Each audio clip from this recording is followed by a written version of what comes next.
The scripture in the cave. In one of the game's caves, you'll find a scripture, specifically from Volume 10 of the 咸鱼经 The Sutra of Wise and Foolish is a particularly unique Buddhist text. Despite being called a sutra, it's more accurately described as a collection of Buddhist stories. This stories is divided into 13 volumes, encompassing 69 sections, meaning there are 69 distinct stories. However, since each section may contain multiple stories, the actual number of stories is more. To truly appreciate the stories within this scripture, we must first know who is Ananda.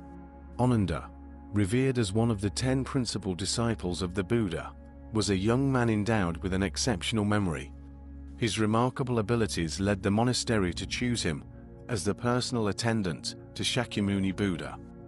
Throughout his life, Ananda walked alongside the Buddha, playing a crucial role in the dissemination of the Dharma. It was through his extraordinary memory and oral recitations that the teachings of the Buddha were preserved and shared with the world. The phrase "thus have I heard" in many Buddhist scriptures refers to Ananda, indicating that he was recounting what he had heard directly from the Buddha. Through Ananda, the Buddha shared with us the following story.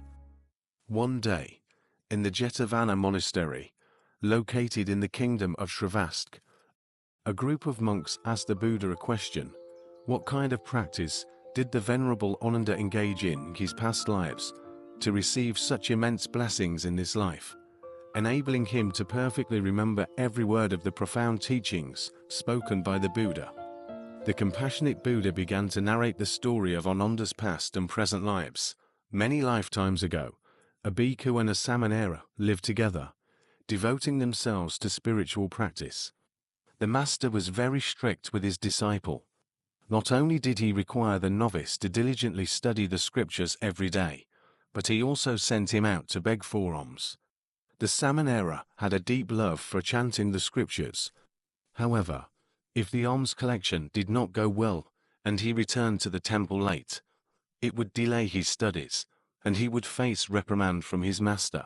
One day, he returned late. Saddened by the thought of missing his studies, he began to weep. At that moment, an elder happened upon him and kindly inquired about the situation. Upon hearing the samanera's troubles, the elder sincerely said, "Please do not cry any more. From now on, come to my home to receive food offerings, so that you can focus entirely on your sutra recitation." Thanks to the elder's support, this samanera was able to study without interruption. In this story, the bhikkhu was the Buddha Dipalkara, the novice monk was the Buddha himself Sakyamuni, and the elder was Ananda. Because Ananda had sincerely supported the spiritual practice of others in his past life, he accrued great merit, which in this life enabled him to remember every word of the Buddha's teachings without omission. This story reflects the Buddhist belief in reincarnation and the law of cause and effect. Good deeds in this life can lead to blessings in the next.